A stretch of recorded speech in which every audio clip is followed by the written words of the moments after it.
بسم الله الرحمن الرحيم إنا أنزلناه في ليلة القدر وما أدراك ما ليلة القدر ليلة القدر خير من 1000 شهر تنزل الملائكة والروح فيها بإذن ربهم من كل أمر سلام هي حتى مطلع الفجر.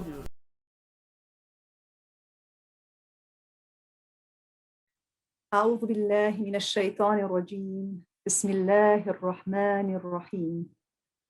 الحمد لله الذي هدانا لهذا وما كنا لنهتدي لولا أن هدانا الله. أعوذ بالله من الشيطان الرجيم. بسم الله الرحمن الرحيم. شهر رمضان الذي أنزل فيه القرآن هدى للناس وبينات من الهدى والفرقان. The month of Ramadan is that in which the Quran is revealed, a guidance for people and a clear proof and criterion to distinguish between right and wrong. Assalamu alaikum wa rahmatullahi wa barakatuh, beloved sisters and brothers. I pray that you are having a blessed and bountiful Ramadan. My topic for today is restraint, resistance, and freedom. We have just celebrated Freedom Day, the day when our nation, over 2 decades ago, went to the polls for our first democratic election, signaling the end of apartheid and the birth of a new South African nation. April 27th, 1994, was a time of great jubilation as we relished a free and open horizon of possibility. The possibility of a different world ahead of us. So despite all of our lamentations at the political failures evident in our current moment, in commemorating this day, we also pay homage to a history of courageous political resistance against the apartheid state, the impact of comrades who bravely fought and ultimately caused the demise of formal apartheid. In so doing, we recognize the potential of human agency to remake ourselves and remake the world.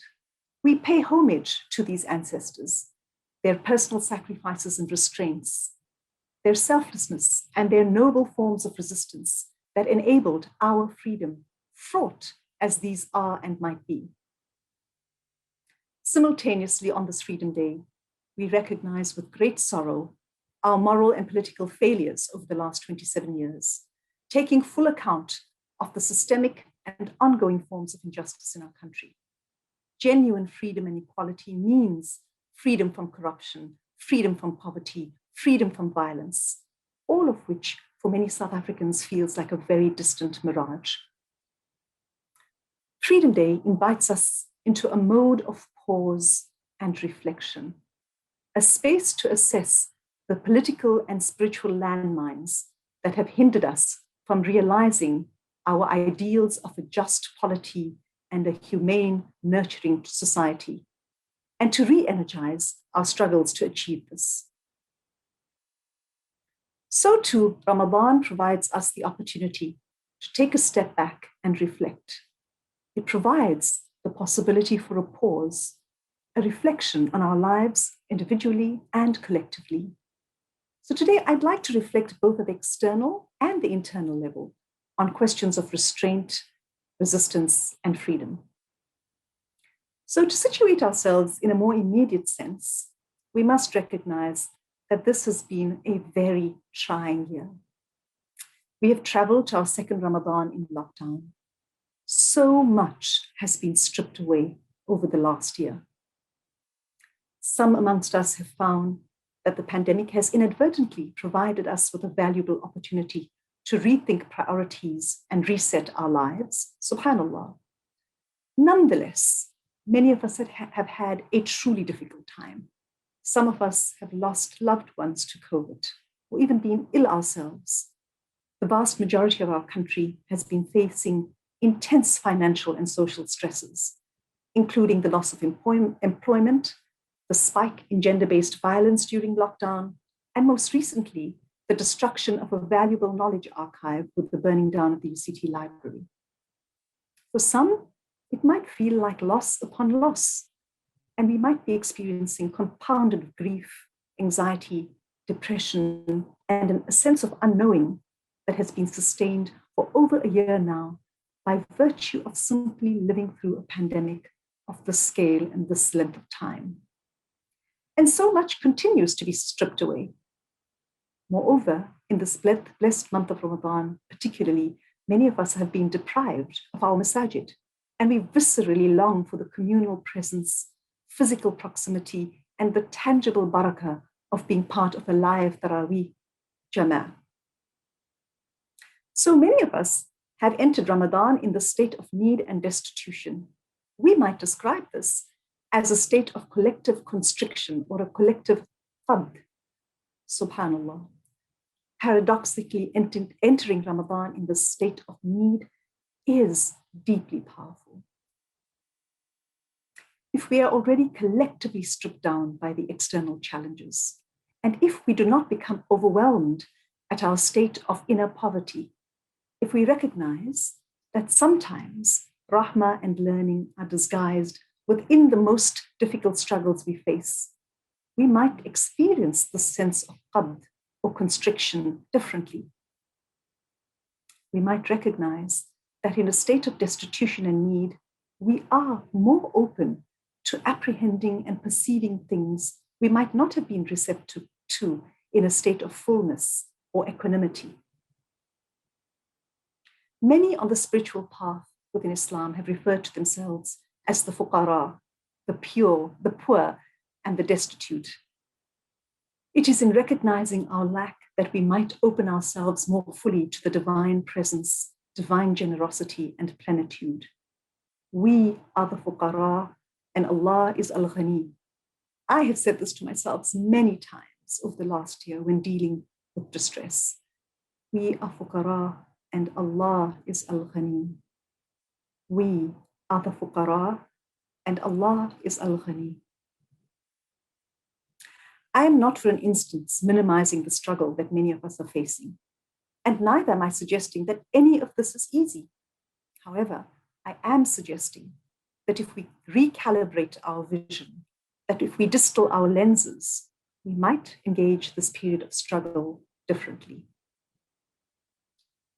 Ramadan, with its appeal to rein in our appetites, to become more vigilant with our thoughts and desires, to open our hearts and resources to the others, strengthens our resistance to the lower self, our resistance to the nafs al-ammara.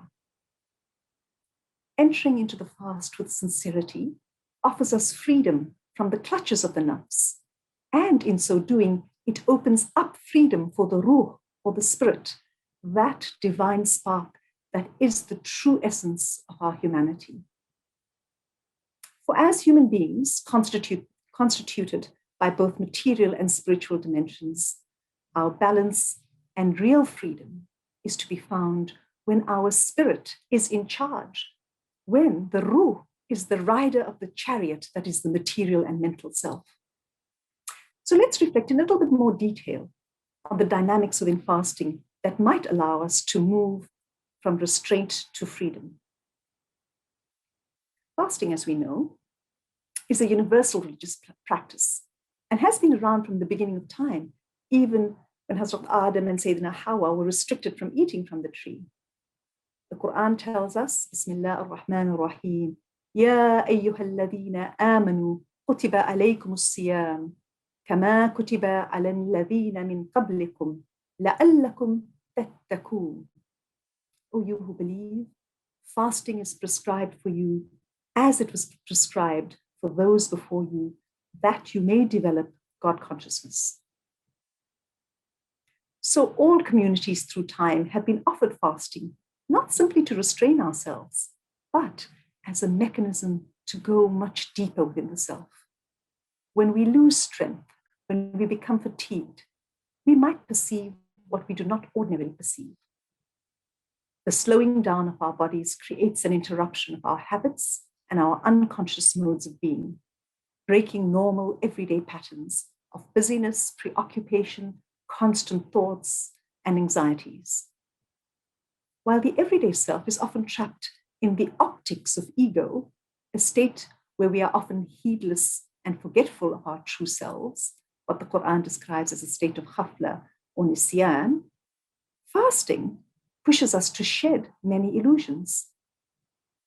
With reduced energies, we are compelled to become quieter, allowing for spaces of silence where we might listen, discern, and deepen our God consciousness.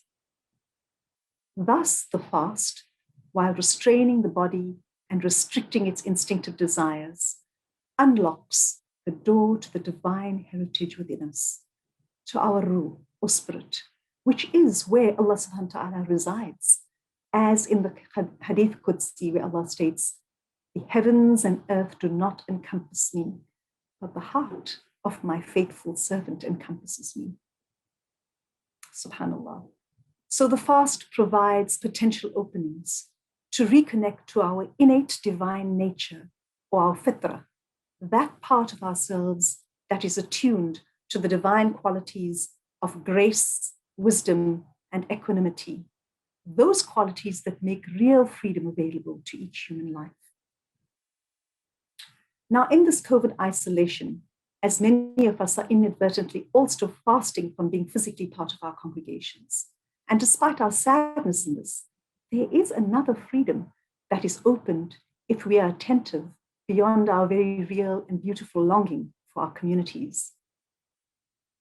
In the aloneness of the month, for many of us, we encounter that possibility of being alone with the one who is the ultimate companion, the one who is our origin and our return.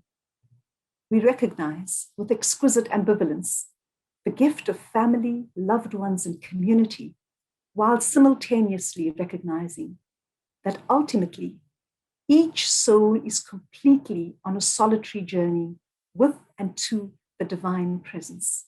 And in this journey, we are each fully accountable for our state. We cannot blame another person or situation for any of our actions or choices. The Quran clearly tells us that no soul bears the burden of another's actions or sins, not even the weight of a mustard seed of responsibility do you carry for the crimes or the actions of another human being. And while we hold such radical self-responsibility at a spiritual level, yet we refine our souls not only through acts of worship and personal piety, but fundamentally through the ways that we engage with other lives, through the ethics and behavior we embody in our families and in our workplaces, through our forms of service or khidmah to other lives, through acts of charity and sadaqah, through political activism for social justice, through holding our religious and political leaders accountable for their actions, through creating gender-inclusive religious communities and masajid. And here I want to add that COVID has given men a taste of what it feels like to be deprived of access to mosques, a reality that many women experience all the time prior to COVID in many congregations in South Africa. And so I hope that these men that have felt that deprivation will reflect on it, and hopefully this experience will create awareness and compel our communities to also actively work towards more just and inclusive religious congregations and masajid. Indeed, our spiritual lives entwine the personal and the communal in intimate ways. Ours is not a faith of isolation and purely individual spiritual journey, but rather one that presents us with a radical interdependence between the personal and the communal, the spiritual and the political, the self and the other. Moreover, as we purify our hearts, attuning ourselves to the divine qualities within, to the ruh or the spirit, we recognize that at the highest level of truth and reality, there is no other. There is no otherness. The fast, by connecting us to the Ruh within, brings into our awareness that all is from the One. We are from the One, and every other life is from. And that's not simply a nice theological postulate or an abstract idea. At a deep existential level, each of us is intimately and truly connected to every other life. This is the implication of Tawheed, and it demands the full embrace, care, love, and justice for other lives as we would for our own and for our loved ones. And this spirituality has profound individual and political implications. So our reflections at this intersection of Freedom Day and Ramadan, linking the inner and the outer realms, we take a hard look at corruption, injustice, and the lack of meaningful economic transformation for the majority of people in our country, to assess what we can each do in the very specific spaces that we occupy and live in to enable meaningful change. Given that at a deep level, the political chaos reflects our collective spiritual shortcomings, we need to engage with both inner and outer levels of transformation. It is only when we attend to breaking down within our hearts those rocks of arrogance, anger, selfishness, pride, and jealousy that we can effectively resist those very same forces when they manifest at the social level as greed, corruption, and social injustice. For indeed, apartheid and all inegalitarian social structures that continue to persist in our political realm reflect at the macro level, at the larger level, at the more global level, the nafs al-amara of our collective deficit. Our work in these times of pause, commemoration, and reflection, the collective gift of Ramadan and Freedom Day, is to activate our energies, resources, and imagination in building a society responsive to the call of the Ruh, or the spirit, a society that embodies justice, compassion, and virtue, and that enables the well-being and the value of all lives without exception. My prayer for each of us, my beloved fellow travelers and congregants, is that we are each able to purify and cultivate our hearts in our own caves of Hira or periods of isolation, that we are able to each become ummi, empty and unlettered like our beloved Prophet, so that our hearts are receptive to the descent of the divine gifts of Laylatul Qadr, the descent and realization that we are each a spark of the divine dressed up in human bodies and personalities, that we are all one with the One. And so we commit ourselves fully and joyfully to the transformative work of enabling true and comprehensive freedoms and justice, both within ourselves and in our social and political worlds. I would like to conclude with a verse from the Quran, Surah 18, verse 10, which reads, رَبَّنَا آتِنَا مِن لَدُنْكَ رَحْمَةً وَهِيَ لَنَا مِنْ أَمْرِنَا رَشَدًا. O Allah, our Lord, give us mercy from thy presence and shape for us right conduct in our plight. Ameen, Ameen, Ameen, Ya Rabbal Alameen. Assalamu alaikum wa rahmatullahi wa barakatuh, my beloved sisters and brothers. اللهم صل وسلم وبارك عليه وعلى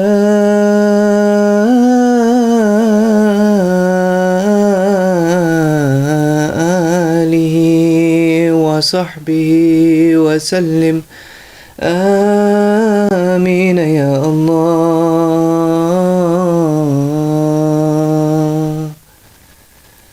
اللهم اعتق رقابنا ورقاب آبائنا وأمهاتنا وأولادنا وجميع المسلمين من النار النار أجمعين. ربنا تقبل منا صلاتنا وصيامنا وقيامنا وركوعنا وسجودنا وتسبيحنا وتهليلنا ولا ترده علينا إنك سميع الدعاء.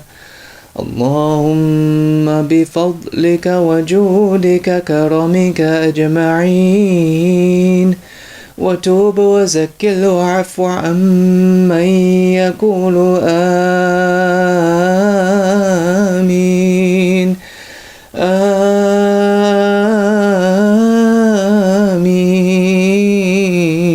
آمين آمين. وصلى الله وسلم عليه والحمد لله رب العالمين.